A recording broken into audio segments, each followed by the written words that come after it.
সুমি বলল, কিরে সাহেবকে না দেখি চলে যাচ্ছিস যে? মারিয়া বলল, চলে আসবো না তো কি করব? আমি এত বোকা না যে নিজেই নিজেকে গর্তে ফেলবো। বুদ্ধি কাটিয়ে ওখান থেকে যদি চলে না আসতাম তাহলে ওরা সাহেবকে আমার ঘাড়ে চাপিয়ে দিয়ে কেটে পড়তো।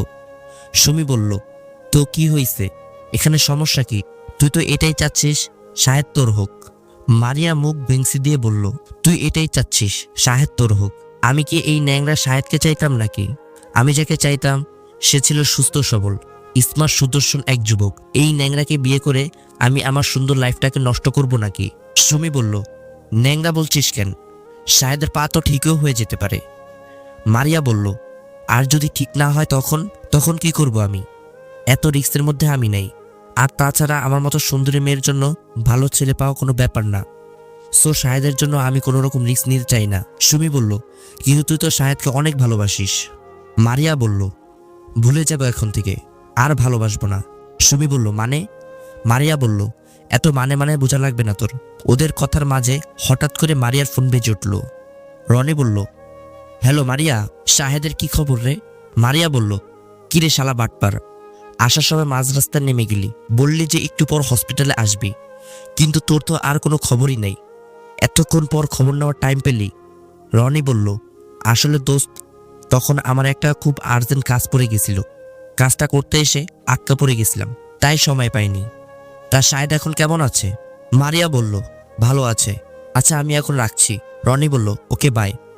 দেখতে দেখতে কেটে গেল একটি সপ্তাহ। মারিয়া আর ভুলেও আসেনি হাসপাতালে। বন্ধুদের নিয়ে হয়তো ফুর্তিতে দিন কাটাচ্ছে সে। এদিকে ডক্টর নার্সদের পাশাপাশি মাইশা দিনরাত এক করে সেবা করে যাচ্ছে আঙ্কেলের। সেবার পাশাপাশি দোয়া করা কমতি নেই তার। 5 ওয়াক্ত নামাজে এবং তাহাজ্জুদ নামাজে কেঁদে কেঁদে স্বামীর জন্য দোয়া করে যায় প্রতিদিন। এই এক সপ্তাহে মেয়েটা অনেক শুকিয়ে গেছে। খাওয়া ঘুম বাদ দিয়ে যেই হারে স্বামীর সেবা করা শুরু করেছে, শেষে রুগীকে সুস্থ করতে গিয়ে নিজেই না আবার রুগী হয়ে যায়। মাইশার দিকে তাকিয়ে থেকে আনমনে ভাবতেছে শাহেদ, এই মেয়েটার প্রতি কতটা অবিচার করেছি আমি, কত কষ্ট দিয়েছি, কত অপমান করেছি। আর আজ সেই মেয়েটাই আমার জন্য রাত জেগে আমার সেবা করে যাচ্ছে। যাদেরকে আপন ভেবে এই মেয়েকে পর করেছিলাম, আজ তারা একটা বারের জন্য আমাকে দেখতে আসেনি। শালারা এক একটা নেমুখারাম। যাই হোক, ওদের কথা না হয় বাদ দিলাম, কিন্তু মারিয়া, সে তো বলতো আমায় নাকি নিজের চেয়েও বেশি ভালোবাসে। তাহলে কোথায় গেল তার সেই ভালোবাসা? দেখি হা করুন তো। মাইশার কথা শুনে চিন্তার জগৎ থেকে বাস্তবে ফিরল শাহেদ। তারপর চুপচাপ ওষুধগুলো খেয়ে নিল। মাইশা পানির গ্লাসটা রাখতে যাবে এমন সময় হাতে টান অনুভব করলো। পিছনে ফিরে দেখলো শাহেদ ওর হাতটা ধরেছে। মাইশা বলল, কিছু বলবেন? শাহেদ বলল, মাইশা, আমি তোমার সাথে অনেক অন্যায় করেছি, আমাকে তুমি মাফ করে দাও। মাইশা বলল, আমি তো আপনাকে সেই কবেই মাফ করে দিছি। আপনার প্রতি আমার কোনো রকম অভিযোগ নাই, বুঝছেন? আর হ্যাঁ, যা হয়ে গেছে তা ভুলে যান, ওসব মনে রাখার দরকার নাই। শাহেদ বলল, সত্যি তোমার মতো স্ত্রী পাওয়া ভাগ্যের ব্যাপার। আমি ধন্য তোমার মতো স্ত্রী পেয়েছি। আগামীকাল শাহেদের বাবা মা দেশে ফিরবেন। ওনাদেরকে এখনো আঙ্কেলের অ্যাক্সিডেন্টের কথা জানাননি আমরা। দেশের বাইরে আছে, একমাত্র ছেলের জন্য টেনশন বেশি হবে, সেজন্যই কিছু বলিনি। পরের দিন বিকালবেলা শাহেদের কেবিনে মায়েশা মাথা নিচু করে দাঁড়িয়ে আছে, আর তার শ্বশুর শাশুড়ি চোখে মুখে রাগী ভাব নিয়ে বসে আছেন। ওনারা কেন আর কার উপর রেগে আছেন তা বুঝতে পারছি না। মায়েশার পাশে দাঁড়িয়ে ওনাদের দিকে তাকিয়ে বোঝার চেষ্টা করছি কার উপর রেগে আছেন, কিন্তু না, আমি ব্যর্থ, পারলাম না বুঝতে তাদেরকে কেন রেগে আছেন তারা। সবাই চুপচাপ আছে, কেউ কোনো কথা বলছে না। অবশেষে নীরবতা ভঙ্গ করে শাহেদের বাবা বলল, এত কিছু ঘটে গেছে অথচ কিছুই জানতে পারিনি আমরা, আফসোস। মাইশা বলল, ইয়ে বাবা। শাহেদের বাবা বলল, থাক, আর কিছু বলতে হবে না, যা বুঝার বুঝে গেছি। যাই হোক, এটা বলো শাহেদকে এখানে ভর্তি করিয়েছে কেন? ওনার কথা শুনে আমি আর মাইশা একে অপরের দিকে তাকাতে লাগলাম। কি উত্তর দেওয়া দরকার বুঝে উঠতে পারছি না আমরা। আমি বললাম, নানু, এটা তো উন্নত মানের হাসপাতাল, এখানে আঙ্কেলের ভালোই চিকিৎসা চলছে। শাহেদের বাবা বলল, হ্যাঁ জানি, এটা উন্নত মানের হাসপাতাল, আর উন্নত বলেই জানতে চাচ্ছি এই কুলাঙ্গাটাকে কেন এখানে ভর্তি করিয়েছো? কেন নর্মাল কোনো হাসপাতালে ভর্তি করালা না? ও যতগুলো অন্যায় করেছে তার জন্য ওর মতো কুলাঙ্গারের আরও শাস্তি হওয়া দরকার। ওকে নর্মাল হাসপাতালে ভর্তি করিয়ে আরও কষ্টে রাখা উচিত। ওর মতো ইতর ছেলের এত উন্নত চিকিৎসা করে আমি টাকা নষ্ট করতে চাই না। তার চেয়ে একটু কুকুরের পিছনে টাকা খরচ করাকেও বেটার মনে করি আমি। কালকেই আমি ওকে নর্মাল হাসপাতালে ভর্তি করব।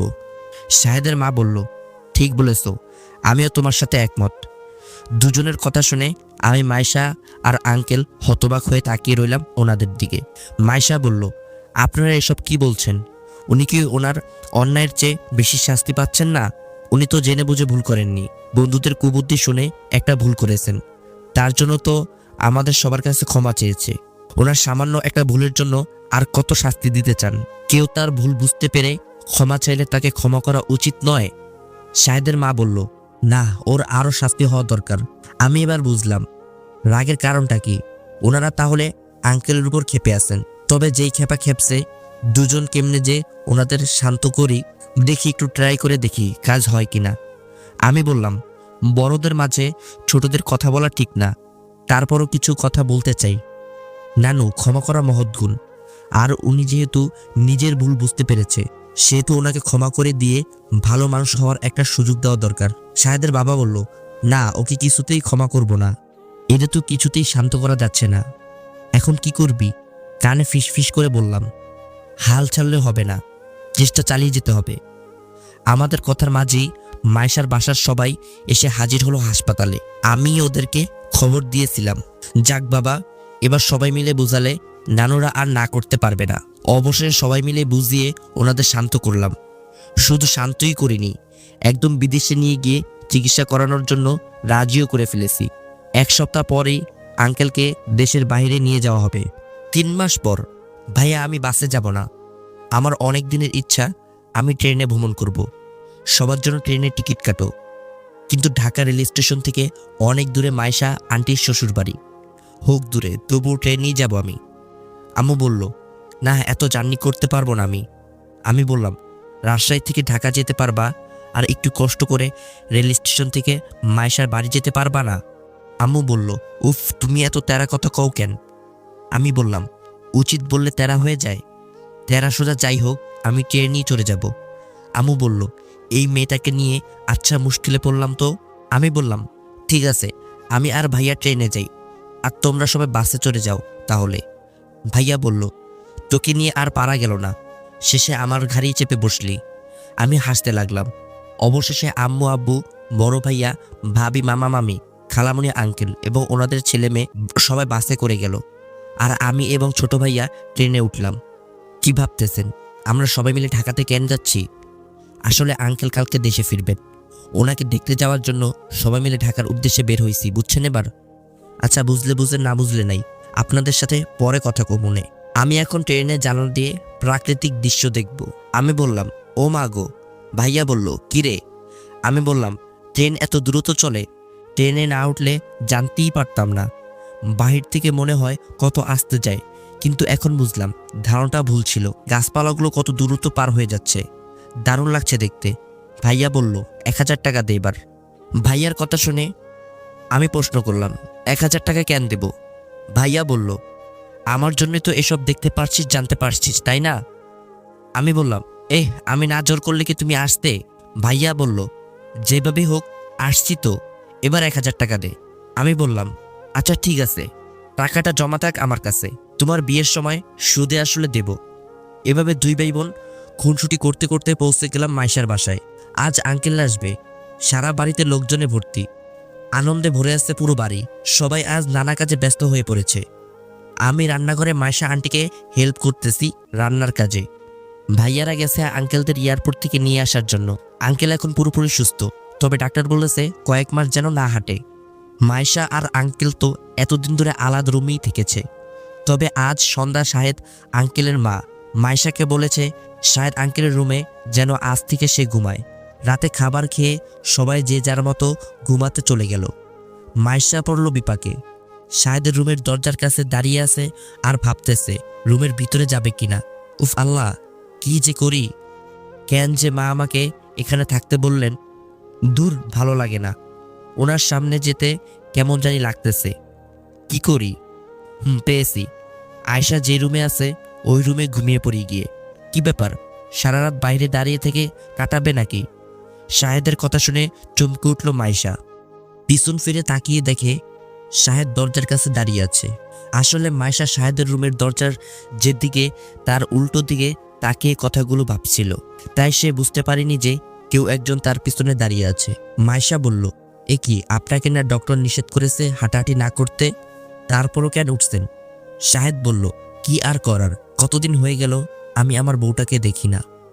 বাসায় আসার পর থেকে সবাই আমাকে নিয়ে ব্যস্ত হয়ে পড়ল, যার কারণে তোমাকে ভালোভাবে দেখার সুযোগ পেলাম না। এখন দেখব বলে কতক্ষণ ধরে বসে বসে ওয়েট করছিলাম, কিন্তু মহারানীর আসার কোনো নাম নেই। মাইশা বলল, হয়েছে, যা বুঝার বুঝেছি, আর বলতে হবে না। দাঁড়িয়ে থেকে আর বকবক করতে হবে না, এবার ভিতরে চলুন। শাহেদ বলল, যথা আজ্ঞা মহারানী। রুমের ভিতরে প্রবেশ করল।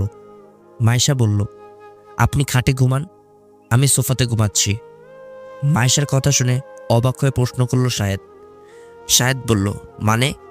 মাইশা বলল, বাংলায় তো বললাম, আবার কি মানে বলবো? শাহেদ বলল, আরে ভাই, দুজন আলাদা কেন ঘুমাবো? এসবের মানেটা কি? মাইশা হি করে আসতে লাগলো আর বলল, আমি আপনার ভাই নাকি? শাহেদ বলল, দূর ছাই, ওটা তো কথার কথায় বলছি।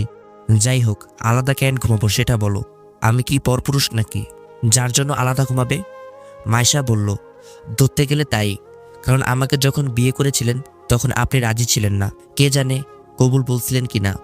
আমি চাই আমাদের আবার নতুন করে বিয়ে হোক, তারপর একসঙ্গে থাকবো। শাহেদ বলল, মাইশা বলল, আগে হ্যাঁ, এখন যান ঘুমান, অনেক রাত হয়েছে, ফজরে আবার উঠতে হবে, তাড়াতাড়ি ঘুমিয়ে পড়ুন।